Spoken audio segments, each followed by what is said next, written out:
We've got some real life drama. These are your stories. First up, we have, this could be either Lisa or Lissa because it has two S's, so I'm not sure. My boyfriend at the time, now ex, was a tow truck driver. I'll call him Stan. Stan had accepted a job to drop a vehicle off at a dealership a couple states away. He asked me to ride with him to keep him company, and I agreed. It was wintertime in Montana and the snow was falling. I wasn't worried because I had been with this man for almost 10 years at that point and had ridden with him through every type of weather. We set out on our journey and everything seemed normal. We stopped at a gas station in Missoula to fuel up and grab snacks. While we were paying for our stuff, the cashier was asking questions. Where are you guys headed? Stan told him that he was taking his car to a dealership in Spokane. Oh, you're gonna stay there and rest for the night? Stan answered that rest was a luxury he couldn't afford and he was going to turn and burn because there is no rest for the wicked. I didn't think anything about the conversation because it just seemed like normal questions. We left the gas station and continued on. Nothing strange happened at all. Dropped the car off at the dealership and headed back towards home. We stopped at the same gas station in Missoula on our way back through and the same cashier was still there. I thought it was odd because his shift should have been over. When we walked inside, he was making fresh coffee and he told us it should be done in just a moment. Stan and the cashier chatted a little bit and then Stan filled his thermos with fresh coffee and we were on our way back home. We were on the road for maybe an hour when Stan pulled into a rest stop so that we could stretch our legs and smoke a cigarette. Stan parked right next to the light just past the building where the restrooms were. As we were standing there talking, a small truck rolled up. I used the term rolled up because there was no sound, no lights, nothing. Creepy. Like all the red flags in my mind is like true crime documentary, serial killer, I'm the next victim, we need to go. We watched it, but it was almost invisible in the dark. The vehicle stopped right in front of the building entrance. Stan and I were talking with each other and glancing at the strange truck. At first, we thought the truck was having mechanical issues because there were no lights coming from it. I was expecting the driver to get out and ask for help, but nothing happened. There wasn't even a light from inside the truck. So the driver was just sitting in a dark vehicle at the entrance to the restroom, presumably watching us. I told Stan that I was ready to go and he agreed. We got back into the tow truck and Stan said, "Well, that's weird. I don't like that at all." We left the rest stop and we both watched for that truck, but didn't see it. The snowfall got heavier and we saw a snowplow here and there, but about a half hour after leaving the rest stop, 4 snowplows surrendered the tow truck and it felt like they were trying to force us into a ditch. What? Stan was fighting to keep the truck on the road and he was shouting, "What the?" He saw an exit coming up and punched the brakes at the last second and took the off-ramp. The plows passed the exit and Stan pulled off to the side of the road. We were both just staring at each other, trying to figure out what just happened. After we calmed down and got back on the road, Stan remembered that he had coffee and asked me to pour some into a cup. I happily obliged and we were talking and listening to music. The night had been weird and we both just wanted to get home. I looked over at Stan and he looked like he had passed out. I yelled at him and he didn't respond. I jumped out of my seat and crossed the cab of the truck. I was screaming in Stan's face and shaking him, begging him to wake up. He opened his eyes enough to keep the truck on the road, but he kept closing them again. I was crying and begging him to please wake up. I'm shaking now just typing this because that's still one of the most terrifying experiences in my life. Stan came to enough to pull the truck over to the side of the road. We walked back and forth on the side of the road until he felt like he could drive again. And this is how the rest of our journey went. Stan would drive a little bit, then pull over and walk to wake up. We got back home and Stan fell into the bed. He slept for 10 hours straight. He didn't wake up for anything. When he finally did wake up, I asked what he thought about everything that happened. He said it was strange and he didn't want to talk about it, and he said I had better not mention it to anyone. I was shocked because I felt like we barely escaped something horrible and other people should be warned. Stan still had the coffee in his thermos and I told him that he should take it to the police and make a report. Stan glared at me as he dumped the coffee down the drain, saying, "I told you not to say anything to anybody and I mean it." He left for work shortly afterwards and I was still scared, but Stan refused to talk about it. I was scared and felt vulnerable, so I went to the police station myself and I tried to make a report. The officer said that Stan would have to make the report since he was the one who was seemingly drugged. Then he said, "You say this happened in Missoula? That's strange because that gas station is our biggest sponsor in the area for bringing awareness to human trafficking." I still have lots of questions and some nightmares about it, so please never trust gas station coffee. I had no idea where this story was going or what this was going to be about. How terrifying. And the snowplows? Maybe they were trying to get you off the road. Terrifying. Not me in another video being like, "Guys, go to 7-Eleven gas station and get their coffee. It's really good. I love it." Never listen to me. Listen to the stories that I read, but if I ever give any form of advice, I beg you, for your own sanity, don't listen.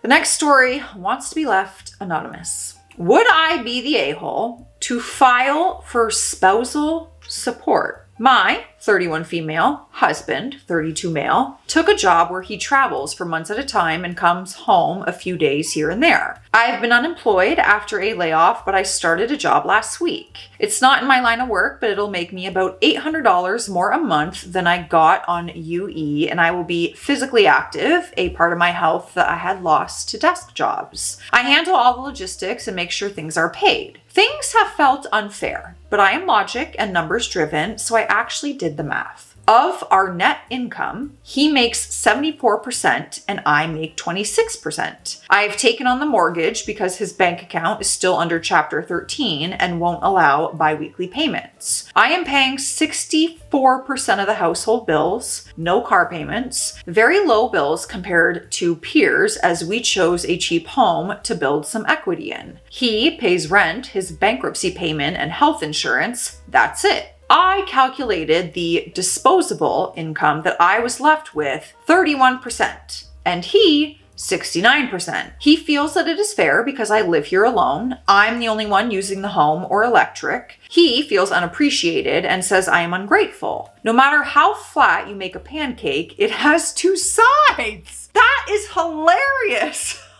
I have never heard that saying in my life. I am clocking that and using that in the future. I'll give you credit, although you're anonymous. Hilarious. No matter how flat a pancake is, it has two sides. Iconic. I have not been the easiest to deal with. I have been downright mean and vicious because I feel like I'm a married single woman. I feel like it's odd to marry someone and then tell her to wear your glasses when I express distress that a car inspection is due and I'm trying to order contacts and I'm overwhelmed. I began therapy with a highly rated therapist and life coach, which I've put on my credit without straining the utilization percentage. My credit is around 700 and getting a lot more decent. It's been incredibly healing and I've seen dramatic improvement in ways I never thought possible. However, it's also making me question my authentic desires and self-worth. When he worked a local job, he still made close to 6 figures, but after $1,800 a month in child support for 2 kids, he was left with $1,011 bi-weekly and then owed $4,300 in taxes for 2024. Sometimes I think I'd rather just have my husband back and be poorer. But he loves his job and I'm pretty resilient on my own with a lot of hobbies, reading, gaming, puzzles, painting, instruments. He says the long days and hard work building and welding are a sacrifice for the marriage and savings, but I say he's pouring into the job for money that he ultimately gets to keep. When he was around, he had a very high daily libido, and I did my best to rise to the occasion as I am very attracted to him. If I was not up to it one night, and sometimes the second time in a day, he pouts and mopes. He says he feels unloved and unwanted. I never called him ungrateful. I felt my libido could improve with physical activity, and I ditched Zoloft that made me an emotionless zombie. He is now surrounded by men who claim that they hate their wives and their wives hate them. Some of them cheat, and it puts me on edge knowing his high libido and emotion-led prefrontal cortex. I am 94% confident he doesn't indulge, but the herd/group mentality is very real, and it makes me the enemy. I'm not saying this to make it transactional, but I feel like right now that it is physically impossible to fulfill his main need. I am useless or worthless to him. It's a haunting, disconcerting feeling magnified by the work I'm trying to do in therapy. So today, I learned that the same place you can go for child support also allows for spousal support. Not only does the Bible command a man to support his household, our state law does as well. That was so liberating for me that I cried. He doesn't think money is power and control, but it is. I hate feeling like I've cornered him, like I'm holding a metaphorical to his temple, demanding partnership, but I feel abandoned overall. My mom has married 4 times, and I vowed to myself to marry 1 time, very intentionally. I've had enough relationships to know what makes this one the one I chose when I chose. We share the same religion, we are horse people, he is a very hard worker, and we will go to the ends of the earth for those that we love. He has agreed to see my therapist, and I am holding on tightly to what the healed version of him may look like. I wonder if and how he will make time for it and whether his coworkers will alpha shame him. This therapy is unique in that the goal is tangible results in fewer, longer sessions, not the short, shallow, lifelong therapy I have experienced for over 2 decades. If things don't change, would I be the a-hole to file for spousal support? I don't take the decision lightly, as it would likely raise all support being paid, and he would practically have no choice but to stay at this high-paying job. Even if I dropped the order later on, child support would still vastly limit options of coming home.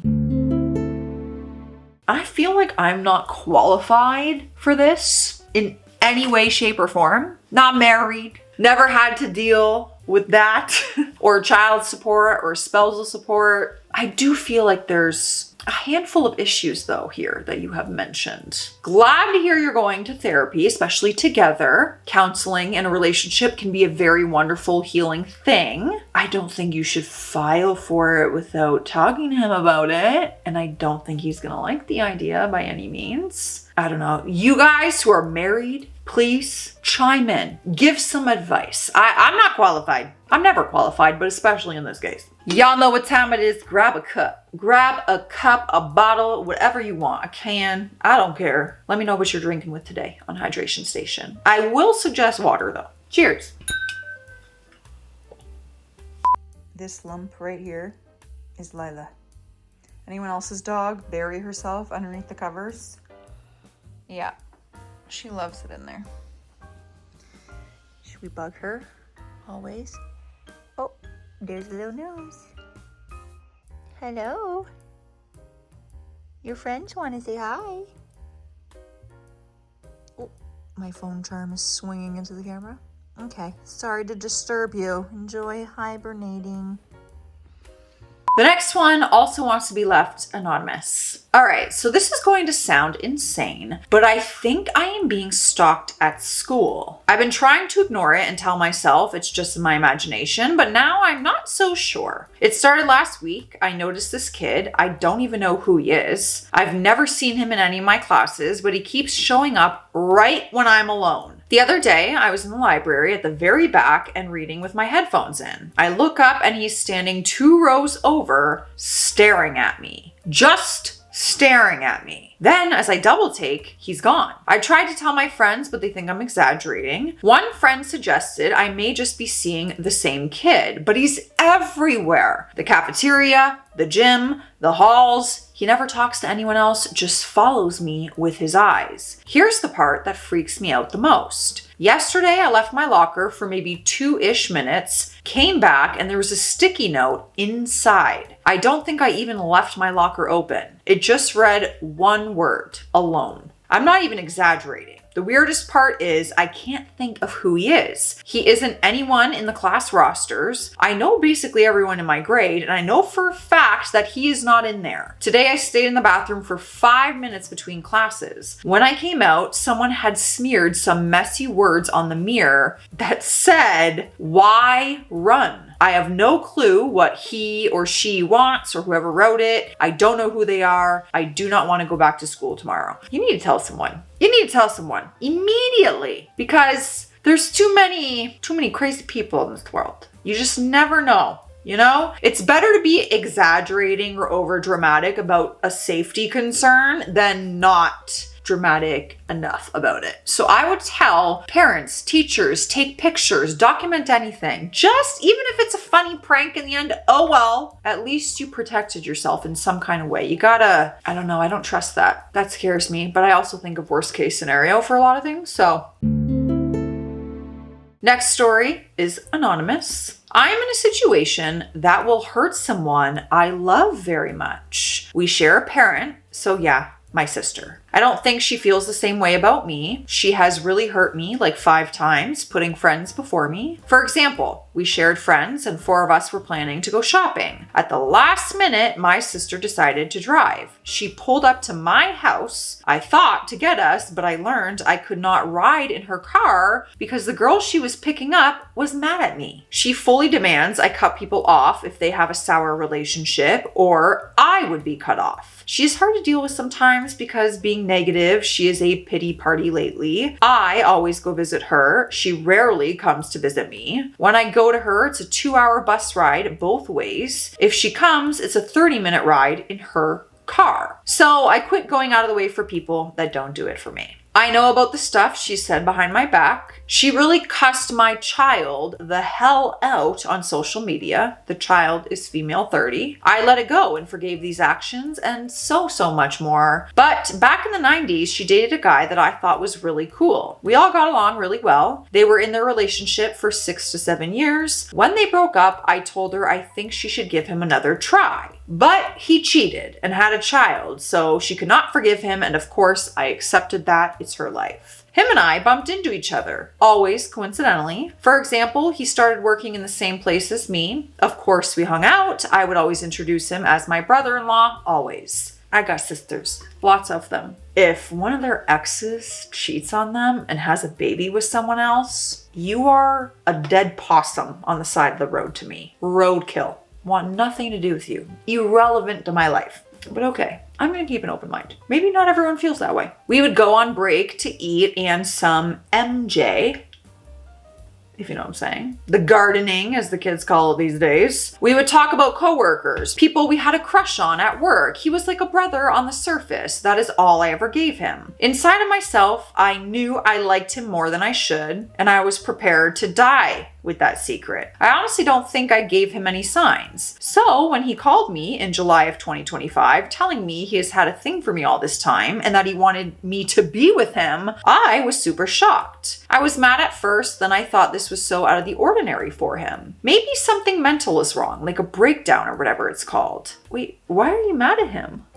What's happening? Are you mad at him because he likes you? I decided to ignore him. Then he came over to bring me a wedding invitation, telling me I should be the one in the white dress. Oh, you're mad because he's getting married. Oh, but he likes you. So all around, stellar guy getting married, and he's over here telling someone that he has feelings for them. Husband material, for sure. I was certain that he was just having cold feet. I decided I was not going to the wedding until his fiance called to confirm that I was coming. So I went. They both were so beautiful and happy. I thought for sure I was right and he was just getting cold feet or something. Then he came over and made it clear that he and his wife wanted to have a third partner. And he wanted it to be me. And he started inviting me over all the time. I thought, oh, he is being a dirty man just trying to smack skins with me. I came over and got emotional a little bit, but I decided to go over to their house. I cannot. What's happening? She was down. I like them so much. We are a trio now. And I have never been happier. I hate that for sure my sister will hate me, but even before I knew how he felt, he always was respectfully uplifting without trying. I don't feel bad for how happy they make me, but I don't want to add pain her way. Just venting, but open to advice or opinions. Oh boy. Oh boy, I don't know if you're gonna want my advice or opinions on this, truly. Listen, I just can't relate to it. To each their own. You might not have a close relationship with your sister. That's your business. I guess he technically wasn't doing anything wrong with his fiance if they are in a open kind of relationship. So he was allowed to say he had feelings for you. I don't know. I can't relate to this. You guys know where I stand on that. Advice or opinions? I mean, you already did it. You made the choice. You're in this trio. You've committed. You're in it. Your sister's not going to be happy and you know it. You know that emoji that's like, that's me. So you guys can give your opinions and advice because they are asking for it. Next story also wants to be anonymous. I, 16 female, have 3 older siblings and was raised by a single mother with bad luck when it comes to romance. Let's call my older sister Maya, 17, my second oldest brother Jason, 18, my oldest brother Alec, 21, and my mother Shelly, 43. Alec's father was my mother's second boyfriend, an abusive a-hole, and Jason's father was a one-night stand that my mother drunkenly hooked up with.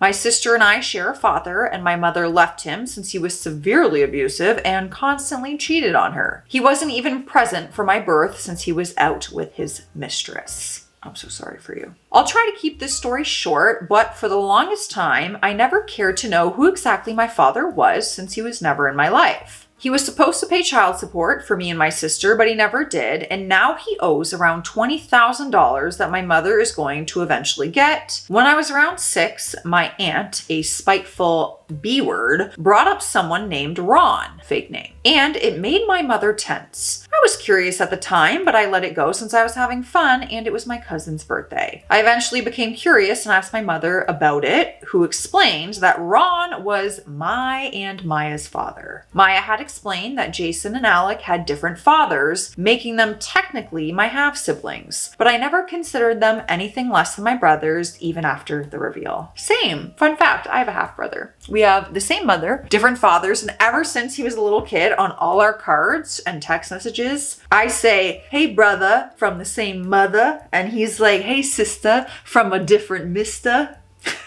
Our whole lives. I forget he's a half brother because to me, he's my brother. My mother always made it clear that we could visit Ron if we wanted to, but we always refused and never really brought him up. Now that you have the backstory, I'll explain what exactly is happening. My brother Alec had left to live with his biological father since my mother was with someone abusive at the time, but he visits us when he has the money. A month ago, in present time, Ron reached out to me unexpectedly and said that he wanted to be in my life. I was confused and ignored the message since I hardly knew the man, but he kept pushing. It eventually became so bad that my mother took him to court for stalking and harassment charges, which she eventually dropped since he promised to leave me alone. A week ago, I started to get texts from him again while I was thinking about university, and the texts were deranged with threats and pleading. I told my mother, and this time we had enough proof to put him behind bars, though not for as long as we would have liked. I found it strange that he only contacted me, not my sister, but I dropped it. Around 2 days ago, I got a call from his sister, my other aunt, and she apologized for his behavior. As it turns out, Ron's current wife recently had a miscarriage and it caused her to spiral since my father has a savior complex and he only married her because she was depressed. The wife had been scrolling on Facebook and saw a picture of me and my mother celebrating my 16th birthday. She apparently fixated on me and began to claim that I was her child and my mother had stolen me from her. She and my mother look somewhat similar and I apparently look like a perfect mix of my mother and father, so I guess I understood why she latched on to me. My father apparently wanted my mother to give him full custody of me just so he could use me to calm his wife down. He was going to dispose of me after, which was a really disturbing thought since he had gone to jail. Okay, girl,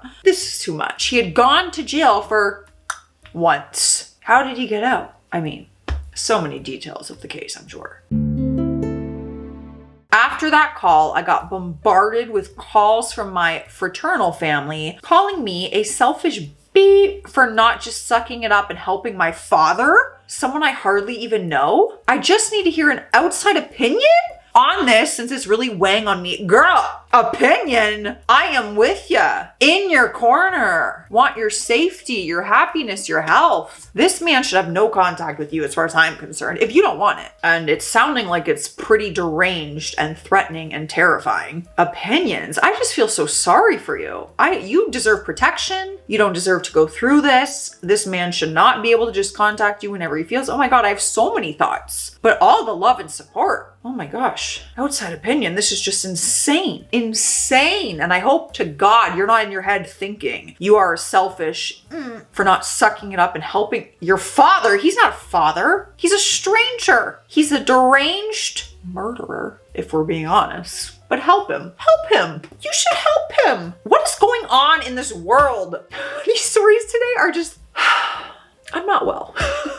These stories are driving me nuts that people are actually going through this nonsense. Anyways, I'm not in a good enough place to be putting anything in the comment section right now. So you guys put your thoughts and feelings. I will meet you in the comment section when I'm in a better place. Stay classy out there. Stay sassy. I'll see you tomorrow.